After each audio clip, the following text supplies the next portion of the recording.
एक हो गया कि हम अपनी चीजों के लिए लड़े, छोड़ना नहीं है, क्योंकि ये नॉर्मल बात नहीं है, हमें आवाज उठानी है। अगेन आई एम सेइंग, हमें सॉल्यूशन ओरिएंटेड होना है। इस केस में आप पास हैं, आपकी कंपार्टमेंट भी नहीं है, आप कॉलेज में किसी एडमिशन ले सकते हैं। जस्टिस फॉर स्टूडेंट, ओएसएम को बंद करना चाहिए या ओएसएम को नेक्स्ट ईयर स्टार्ट करना चाहिए। बच्चों ने जितना मार्क्स एक्सपेक्ट किया था, बहुत मतलब हालत बहुत खराब है।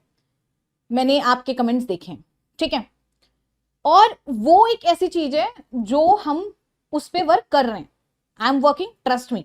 मैंने एक एक कमेंट ये आपके मैंने पढ़े हैं, ठीक है, मैंने ये बनाई है, ठीक है, ये वीडियो मैंने बनाई थी और बस हम वेट कर रहे हैं इस पे कि थोड़ा सा इस पे डेटा और बच्चों का आ जाए। जैसे भी कुछ 800 बच्चे हैं, आई एम जस्ट वेटिंग कि कुछ 2000 के आसपास मेरे पास एक आ जाए, then will I have something, I have some demands, will work on that. Having said that, देखो, एक हो गया कि हम अपनी चीजों के लिए लड़े, छोड़ना नहीं है, क्योंकि ये नॉर्मल बात नहीं है, हमें आवाज उठानी है। दूसरा स्मार्ट तरीका क्या है, उसके साथ साथ में हमें जो आज की प्रोसेसेस हैं, है ना, क्या पता इतनी जल्दी ना सुने भाई, नहीं सुन रहे हैं तो आपके लिए ये भी बहुत जरूरी है कि आप अपने ऑप्शंस देखते रहो, है ना। क्या आरटी है, ईआरटी है, कैसे फॉर्म भरा जाएगा, कैसे इंप्रूवमेंट होंगे, मार्क्स कैसे अच्छे आएंगे, ये बहुत जरूरी है। क्योंकि देखो बेटा, हमें ना सॉल्यूशन ओरिएंटेड होना है, ठीक है, वो वाली चीज है जो हम देख रहे हैं। हमें बस आपसे चाहिए, आपका चॉइस क्या है, आपके ओपिनियन क्या है वो आप रखिए, आप मुझे अपना परेशानी बताइए कमेंट सेक्शन में, दैट्स इट। उसके बाद वो मेरा काम है। लेकिन आपको ये वाला कंपार्टमेंट के रिजल्ट क्या है, फॉर्म क्या है, कैसे हैं, ये सारी चीजें आपको फिल करना है और उसी के बारे में हम बात करने वाले हैं इस वीडियो के अंदर। देखो बेटा, मेरी बात ध्यान से सुनो। एक वीडियो मैंने आपको बता दी है कि जो है कंपार्टमेंट का जो आपका एग्जाम है इस बार 15 जुलाई को है, ज्यादा वक्त आपके पास है नहीं, ठीक है। अगेन आई एम सेइंग, हमें सॉल्यूशन ओरिएंटेड होना है। 15 जुलाई को आपका कंपार्टमेंट का एग्जाम है, इसी को कंपार्टमेंट प्लस इंप्रूवमेंट है, तो इसको सप्ली के नाम से बोला गया है ना। अब प्रॉब्लम आ रही कि इसको दे कौन सकता है, फॉर्म कहां से आता है, पहले आते हैं बात करते हैं एग्जाम दे कौन कौन सकता है। देखो, सीबीएसई में दो तरीके के बच्चे हैं। एक बच्चे हैं हमारे, कौन से हैं, 5 सब्जेक्ट वाले, एक है 6 सब्जेक्ट वाले। अगर आपने 5 सब्जेक्ट लिया, आपका सिंगल सब्जेक्ट में बेटा आरटी लिखा हुआ है, रिपीटिंग थ्योरी लिखा है, तो आप ये जो 15 जुलाई वाला एग्जाम है, ये आप कंपार्टमेंट दे के आप निकाल सकते हैं। अगस्त में आपका रिजल्ट आ जाएगा, आप किसी भी कॉलेज में एडमिशन ले पाएंगे।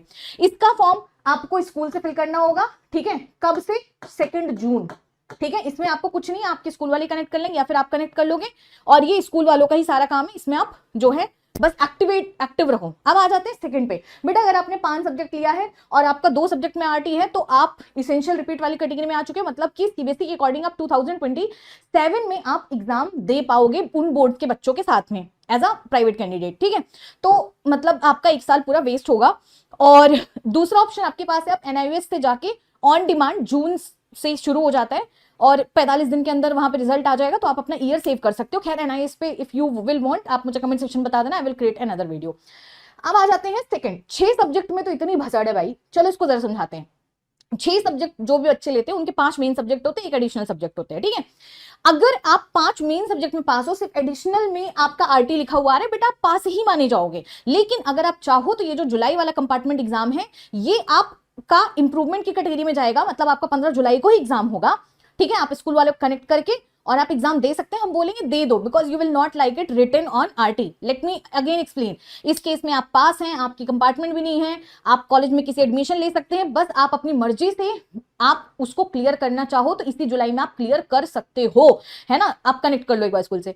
सेकंड आ गया हमारे पास कि अगर आपका एक मेन सब्जेक्ट में आप फेल हो चुके हो और एडिशनल में आप पास हो, तो भी आप पास ही माने जाओगे, क्योंकि जो आपका एडिशनल सब्जेक्ट होता है वो आपका मेन में शिफ्ट हो सकता है, तो आप जो है फिर भी पास माने जाओगे। अगेन, आरटी किसी एक सब्जेक्ट में लिखा आ रहा है, तो आप चाहोगे तो जुलाई वाला एग्जाम देके वो भी क्लियर कर सकते हो। इन शॉर्ट इतना समझो, टोटल सीबीएसई में आपको 5 सब्जेक्ट में पास होना होता है। अगर आप पास हो तो आप पास माने जाओगे। अब बाकी 6 सब्जेक्ट में आपका आरटी आ रहा है, कुछ भी आ रहा है, वो आप चाहो तो क्लियर कर सकते हो जुलाई वाले एग्जाम में देके, ठीक है। But that's optional, but I will recommend you do it because you will not like it on RT, ठीक है। 1 महीने में आप निकाल सकते हो, ठीक है। अगर आप इसी ईयर का है तो ये तो फिर तुम स्कूल से कनेक्ट कर लो। अब आ जाते हैं सेकंड पे कि अगर बेटा आपके 2 आरटी हैं और आपका 6 सब्जेक्ट है, तो उस कैटेगरी में आप कंपार्टमेंट में आओगे। क्यों? क्योंकि बेसिकली आप 4 सब्जेक्ट में पास हो, एक ही सब्जेक्ट बचा है, सीबीएसई के रूल के अकॉर्डिंग, तो आप कंपार्टमेंट कैटेगरी में आओगे। और 2 आरटी आने के बाद भी देखो, जिनका 6 सब्जेक्ट है 2 आरटी है, फिर भी वो कंपार्टमेंट कैटेगरी में प्लेस्ड होंगे। जिनका 5 सब्जेक्ट है 2 में आरटी, इसेंशियल रिपीट में आ जाएंगे। कहीं ना कहीं 6 सब्जेक्ट वालों को प्रॉफिट है इस सेंस में, ठीक है। अब हम आ जाते हैं, तो आपको क्या करना है, आप भी ये जो जुलाई वाला एग्जाम है 15 जुलाई वाला, जिसकी फॉर्म 2 जून से ओपन हो रही है, आप इसको फिल करके आप जो है जुलाई में अपना ये कंपार्टमेंट क्लियर करके अगस्त में वही सबके साथ में, देखो कंपार्टमेंट इंप्रूवमेंट साथ में ही हो रहा है, ठीक है। एक ही दिन का एग्जाम होता है, सिंगल सब्जेक्ट में आप जुलाई में देके निकाल सकते हो, तो ये भी आपका शॉर्टेड है, यहां तक तो कोई टेंशन नहीं है।